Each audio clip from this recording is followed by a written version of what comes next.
Predators don't pick their targets at random. They actively scan the room for specific vulnerabilities, zeroing in on people who project a lack of confidence through their posture and movements. Once they identify a subject, their strategy is methodical. They chip away at your self-esteem, day by day, until you start doubting your own memory and your sense of reality. To stop this, we can apply a 4-step framework designed to construct a psychological defense and disrupt these toxic patterns before they become a permanent part of your life. To execute this system, you need one physical tool, a notebook or a notes app, and a commitment to the idea that prioritizing your own needs is the most effective way to remove the target from your back. The first step is designed to defeat gaslighting. This is a tactic where a manipulator intentionally rewrites past events to make you question your own sanity. Counter this with an interaction journal to record facts.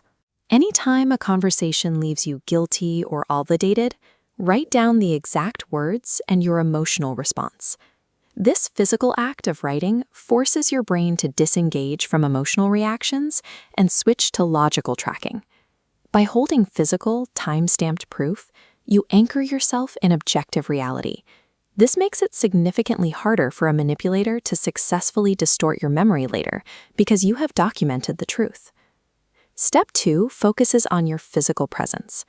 Predators size up potential targets and spot vulnerabilities in mere seconds, based entirely on physical cues.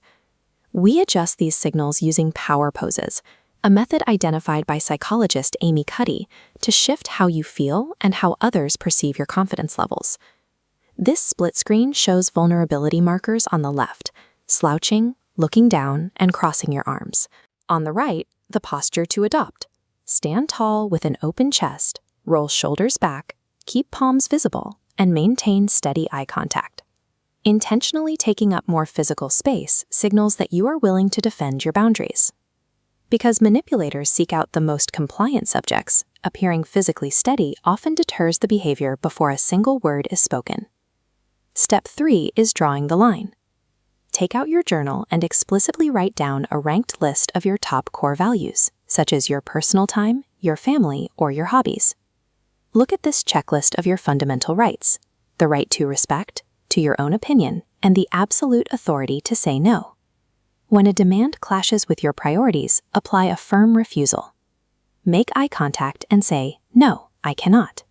It is vital that you do not over-explain or justify your refusal. Providing reasons gives the manipulator an opening to argue. Omitting an explanation starves the manipulator of debate material. Without a justification to attack, they have no easy way to negotiate the boundary you just set. Step 4 prepares you for the pushback. When you hold your boundary, the manipulator will often escalate, using anger or silent treatment to regain control. Your rule for this confrontation is to remain neutral. Refusing to mirror their emotional state prevents them from pulling you back into their frame.